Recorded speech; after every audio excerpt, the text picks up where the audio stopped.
Sir आप कैसे देखते हैं कि वोटर टर्नआउट जो है इस बार खास करके कश्मीर में जो है वोट टर्नआउट आप कैसे देख रहे हैं? हिंदुस्तान की 543 जो है वो कॉन्स्टिट्यूंसीज पे वोटिंग हो रही है, और उसमें वोटर टर्नआउट वहां का अगर चला जाता है 45, 48 या 50 के आसपास, तो ये फिर वन साइडेड मुकाबला हो जाएगा पार्टियों के बीच में। ये जो है यहाँ पे अभी कांटे की टक्कर है, नेशनल कॉन्फ्रेंस और पीडीपी। तो पीर पंचाल के हवाले से आप जो है वो कैसे देखते हैं कि पीर पंचाल का जो है वोट टर्नआउट वो कैसे रहेगा? ये आपने देखा श्रीनगर में, जहां 2019 में वोटर टर्नआउट 14% था, और आज अगर देखा जाए तो वहां 38% है। तो ये एक बड़ी, कह लें कि अपने आप में बड़ी एक इंटरेस्टेड बात है। मोअज़्ज़ज़ नाज़रीन आदाब, पीर पंचाल स्पीक्स में खुश आमदीद। मैं हूं सैयद अली असगर काज़मी। आज मेरे साथ फ्रेम में आप जिस शख्सियत को देख रहे हैं, जिनका तारुफ मैं करवाता चलूँ, सैयद शाह फहद काज़मी साहब। ये एक सोशल एक्टिविस्ट हैं और सियासी तज्ज़ियाकार भी हैं। काज़मी साहब, आपने अपनी मसरूफियत से हमें वक्त दिया, आपका बहुत बहुत शुक्रिया। बहुत बहुत शुक्रिया आपका भी काजमी साहब, और आपके चैनल का भी, कि जो वक्तन फवक्तन जो है वो आवाम की मुश्किलात को भी उजागर करते रहते हैं, और वहीं सियासी जो है वो तजिया कारों के साथ भी आप जाते हो और उनसे भी जो है वो हाल दरियाफ्त करते हो। तो बहुत बहुत शुक्रिया आपका। काज़मी साहब, जैसा कि आप देख रहे हैं कि इस वक्त गर्मी की शिद्दत में भी थोड़ा इजाफा देखने को मिला है, और खास करके आप देखें कि पूरे मुल्क में जो है वो इलेक्शन की भी एक गहमागहमी है। तो आप ये जो राजौरी अनंतनाग पार्लिमानी कॉन्स्टिट्यूएंसी है, तो इस पर आजकल क्या जो है वो सियासी सूरत हाल है, आप कैसे देखते हैं? काजमी साहब, जहाँ तक आपने सवाल किया, राजौरी अनंतनाग जो है वो पार्लिमानी कंस्टिट्यूंसी, हिंदुस्तान की 543 जो है वो कंस्टिट्यूंसीज पे वोटिंग हो रही है, और उसमें से ये कंस्टिट्यूंसी जो है ये एक अलग ही मकाम रखती है। पॉलिटिकली इसकी वैल्यू जो है वो थोड़ी सी बढ़ चुकी है, और इसकी जो है वैल्यू बढ़ने का जो राज है, मैं कहूँगा कि बहुत सारी पॉलिटिकल पार्टियां यहाँ पे सरगर्म अमल है, जिसमें दोनों पार्टियों के बीच में ये जो है यहाँ पे अभी कांटे की टक्कर है, नेशनल कॉन्फ्रेंस और पीडीपी। और बाकी जो जितनी दीगर पार्टीज हैं, चाहे उसमें बीजेपी और अपनी पार्टी का अलायंस हो, ये थोड़ा सा मुझे इस दौर से, जहां तक मेरा अपना तजिया है, काफी पीछे लग रही हैं इस इलेक्शन की दौर से, कॉन्स्टिट्यूंसी राजौरी अनंतनाग में से। सर आप कैसे देखते हैं कि वोटर टर्नआउट जो है इस बार खास करके कश्मीर में जो है वोट टर्नआउट आप कैसे देख रहे हैं? देखिए, ये बड़ा इंपॉर्टेंट क्वेश्चन आपने किया है। मैं आपको बताता चलूं कि हमारा पुंछ राजौरी का कमो बेश जो है 7 लाख वोटर है, और वहीं अगर बात करें अनंतनाग, 11 कंस्टिट्यूंसीज है, तो 11 लाख समथिंग वोटर वहाँ जो है वो इस बार दर्ज हुए हैं। तो अगर बात की जाए कि अभी आपने देखा श्रीनगर में, जहाँ 2019 में वोटर टर्नआउट 14% था, और आज अगर देखा जाए तो वहाँ 38% है। तो ये एक बड़ी, कह लें कि अपने आप में बड़ी एक इंटरेस्टेड बात है। अगर यही जो बात इधर होती है, अनंतनाग में वोटर टर्नआउट वहाँ का अगर चला जाता है 45, 48 या 50 के आसपास, तो ये फिर वन साइडेड मुकाबला हो जाएगा। पहाड़ी एहसान का बदला एहसान तब देते, कोई यहाँ पे कैंडिडेट बीजेपी का होना चाहिए था, क्योंकि अगर देखा जाए कि जो बताया जा रहा है कि पीडीपी की काफी अच्छी जो पकड़ है उन 11 कंस्टिट्यूंसीज में। तो पीर पंचाल के हवाले से आप जो है वो कैसे देखते हैं कि पीर पंचाल का जो है वोट टर्नआउट वो कैसे रहेगा? ये पीर पंजाल का जो वोटर टर्नआउट है, ये एज पर यूजुअल रहेगा। आपने देखा होगा 2019 में भी जो है वो खासा इसका जो है परसेंटेज थी, तो इस बार ज्यादा और शिद्दत है। तो मुझे लगता है ये 80-75 के आसपास जरूर होगा वोटर टर्नआउट राजौरी पुंछ में। और यहाँ पे आप जो है वो किस पार्टी को ज्यादा जो है वो मजबूत देख रहे हैं, खास करके अगर हम बात करें खास पीर पंचाल के हवाले से? पीर पंजाल रीजन को अगर मखसूस समझा जाए, और यहाँ का मैंने बताया कि 7 लाख कुछ वोटर हैं, तो ये वोटर जो है कुल मिलाकर अगर देखा जाए ना, अलग अलग डिवाइड है। और अगर अगर यहाँ पे अगर बात की जाए दोनों पार्टीज के बीच में, तो मियां अल्ताफ साहब जो है उनका थोड़ा सा पलड़ा यहाँ से भारी लग रहा है मुझे। और आपने देखा भी होगा कि पिछले दिनों में भारतीय जनता पार्टी ने इस राजौरी अनंतनाग पार्लिमानी नशिस्त से अपना कोई भी उम्मीदवार जो है वो मैदान में नहीं उतारा।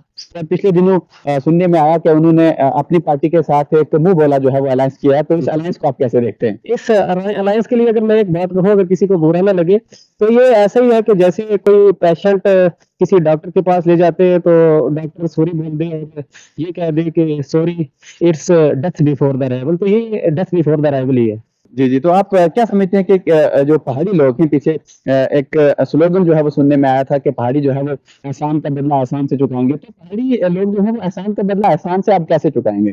देखिए, पहाड़ियों के साथ जो कमिटमेंट थी बीजेपी की, जिसमें वो काफी ज्यादा खराबी उतरे हैं, एसटी स्टेटस दिया है।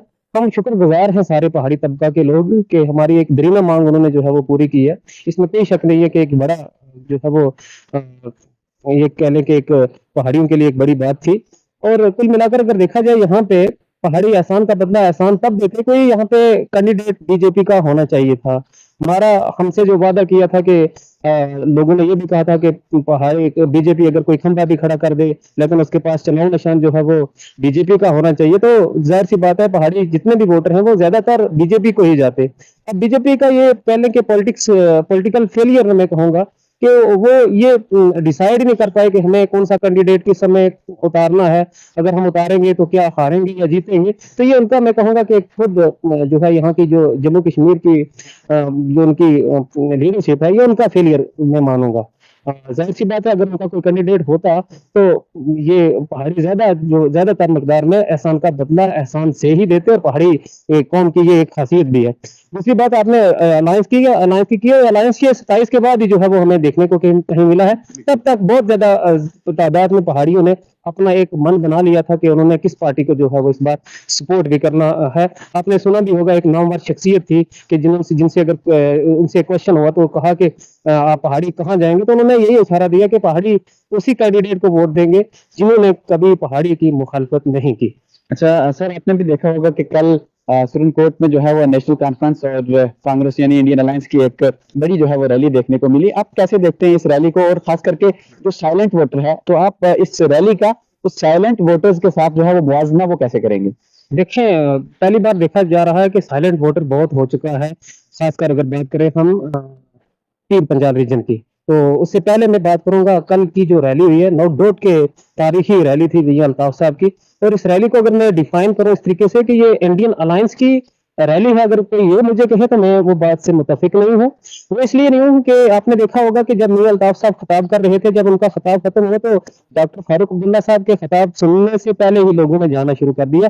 तो ये कहूँ मैं, अगर इसको इस तरीके से एक्सप्लेन करूँ कि ये जो रैली थी ये बाहसियत मियां अल्ताफ की शख्सियत की बदौलत थी, न कि ये इंडियन अलायंस की जो है वो रैली थी। आपको मैं एक याद दिला दूं कि उमर अब्दुल्ला साहब हालिया दौरा उनका यहाँ पे सुप्रीम कोर्ट का रहा था, आपने देखा डाक बंगला में उनके पास जो 20 से 25 लोग नहीं थे। तो ये नेशनल कॉन्फ्रेंस की कल एक जो रैली हुई है या इंडियन अलायंस जिसको कह लें, ये सारे का सारा एक जो सेरा है मियां अल्ताफ साहब की शख्सियत को जाता है। आपने देखा होगा बड़े मजहबी स्कॉलर लोग भी वहाँ उस रैली में मौजूद थे, बड़े जोश के साथ उन्होंने तकारीर भी की। तो ऐसा कोई सियासी मुझे तो नहीं लगता कि ये एक एक्टिविटी थी, ये मियां साहब की सिर्फ शख्सियत थी। सर, आपने भी देखा होगा हालिया दिनों में, हमने भी देखा सोशल मीडिया प्लेटफॉर्म्स के जरिए कि आजकल इस खास करके रजौरी अनंतनाग जो पार्लिमानी कॉन्स्टिट्यूंसी है, इसमें जो है वो दीन को बार बार कोई भी मुकर्रर जो है स्टेज पे जाता है तो कभी कोई बयान जारी कर देता है, कभी कोई बयान जो है वो जारी कर देता है, तो जिसका दीन के साथ दूर दूर तक कोई, जिसे हम कह रहे हैं, लेना देना नहीं होता। तो कैसे देखते हैं आप? और बाद में उसको स्लिप ऑफ टंग करके जो है वो लोगों से फिर माफी भी जो है वो मांगी जाती है। तो इस सारे सिलसिले को कैसे देख रहे हैं? स्लिप ऑफ टंग की हद तक अगर बात की जाए तो अल खताओ मतलब इंसान से गलती हो जाती है, लेकिन दीन को पॉलिटिक्स में लाना बड़ा अनफॉर्चुनेट है।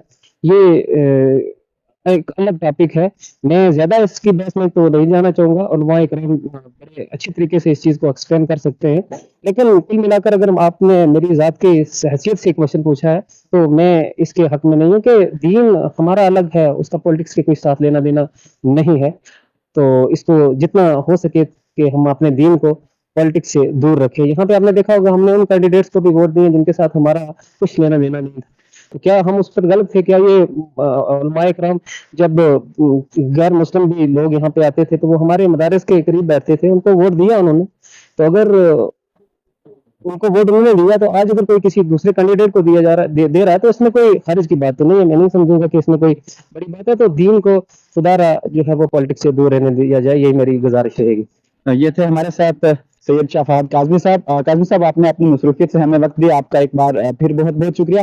नाजरीन, ताज़ा खबरों और तजज़ियों के लिए आप पीर पंचाल स्पीक्स के सोशल मीडिया प्लेटफॉर्म को जरूर जो है वो फॉलो करें, सब्सक्राइब करें और लाइक करें, और कमेंट सेक्शन में अपनी राय जो है वो जरूर रखें। इसके साथ अपने मेज़बान सैयद अली असगर काज़मी को किसी अगले प्रोग्राम तक दीजिए इजाज़त। अल्लाह हाफ़िज़।